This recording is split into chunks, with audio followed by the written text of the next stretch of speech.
नमस्कार. आज आपण दुधी भोपळ्याचा पराठा करतो आहोत. दुधी भोपळ्याचा पराठा करायचा म्हटलं की तो लाटतानाच त्याच्यातलं पाणी बाहेर निघतं आणि पराठा व्यवस्थित लाटता येत नाही आणि पीठ सर्व आपलं पोळपाटाला चिकटतं. मग त्यासाठी काय करायचं हेही मी दाखवते. पराठा करण्यासाठी इथे आपण एक दुधी घेतला आहे. हा वजनाने साधारण 1.25 किलो आहे. आता हा दुधी आपल्याला साल काढून किसून घ्यायचा आहे. इथे मी किसणीवर किसून घेते आणि किसताना ह्याला खूप पाणी सुटतं, कारण दुधीमध्ये 90% पाणी असतं. तर हे पाणी तर आपल्याला काढायचं आहे. म्हणून दुधी किसून झाला की मग त्यामध्ये अर्धा चमचा मीठ घालायचं आणि एका भांड्यावर एक चाळण ठेवायची.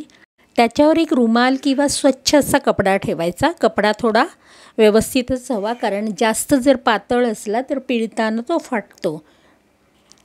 आता या कपड्यावर हा कीस घातला की मग असा कपडा गुंडाळून घ्यायचा आणि अगदी घट्ट पिळून त्याचं सर्व पाणी काढून टाकायचं.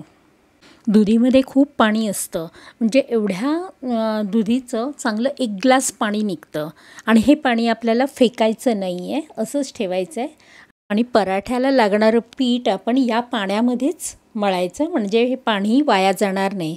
आता पीठ मळायचं आहे, त्यासाठी एक परात घेतली. त्याच्यामध्ये जितके पराठे हवेत त्या अंदाजाने पीठ घ्यायचं. हे पीठ गव्हाचं पीठ घेतलेलं आहे. मी इथे साधारण 2 वाट्या गव्हाचं पीठ घेतलं. त्यात 3 चमचे बेसनचं पीठ घेतलं आहे. बेसनमुळे थोडीशी चव चांगली येते पिठाला. आणि यात चवीपुरतं मीठ घालायचं आहे आणि थोडी कसुरी मेथी हातावर चोळून त्या पिठामध्ये टाकायची आहे. आणि हे पीठ आपल्याला या पाण्यामध्येच मळून घ्यायचं आहे. हे पहा, पीठ मळलं तरीही टोपामध्ये अजून पाणी उरलेलं आहे.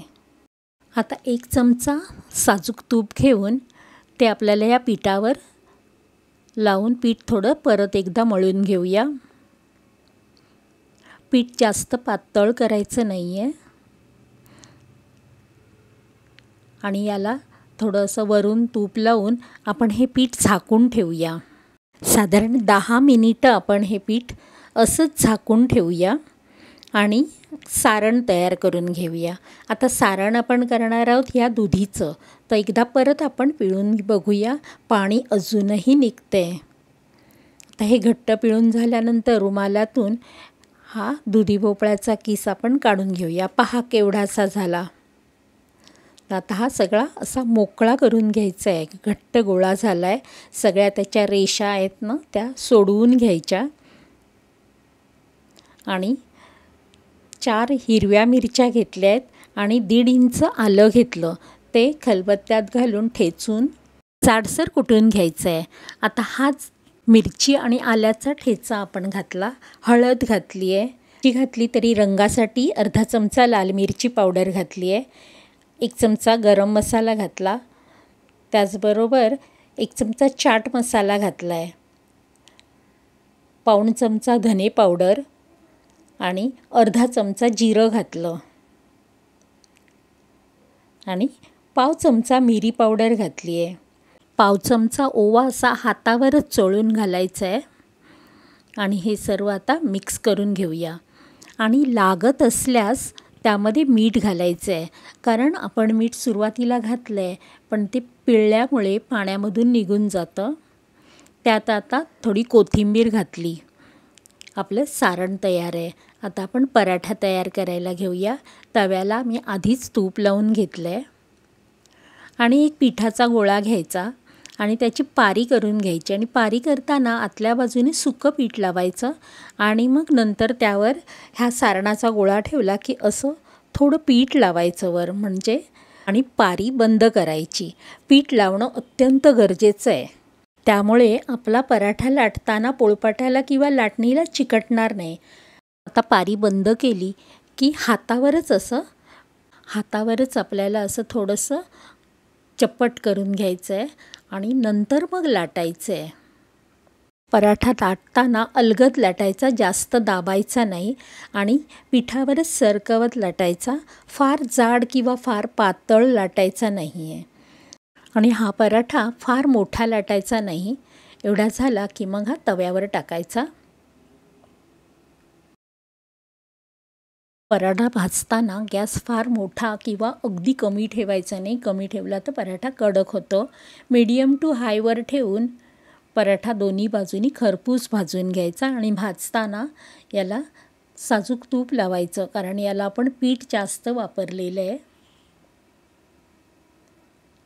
तर अशा प्रकारे आपण हा पराठा दोन्ही बाजूनी व्यवस्थित भाजून घ्यायचा.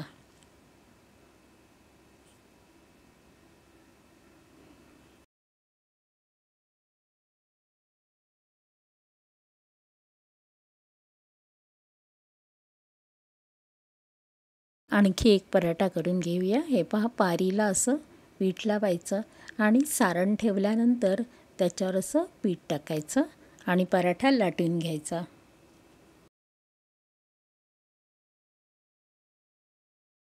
दुधी भोपळ्यामध्ये विटॅमिन सी, फायबर, व्हिटॅमिन बी, आयर्न, पोटॅशियम आणि मॅग्नेशियम भरपूर प्रमाणात असल्यामुळे हा पराठा हेल्दी तर होतोच आणि टेस्टीही होतो.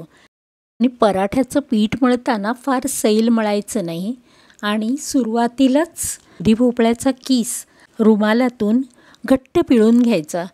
दुधीच्या किसातच जर आपण पीठ मळलं तर त्याला पाणी सुटतच राहतं आणि पीठ नंतर पातळ होत जातं, मग लाटता येत नाही. हेल्दी आणि चवीलाही छान असलेला हा पराठा कधीतरी तुम्ही ब्रेकफास्टला करून पहा, चांगला ऑप्शन आहे. आणि ही रेसिपी तुम्हाला आवडली तर लाईक, शेअर आणि सबस्क्राईब करायला विसरू नका.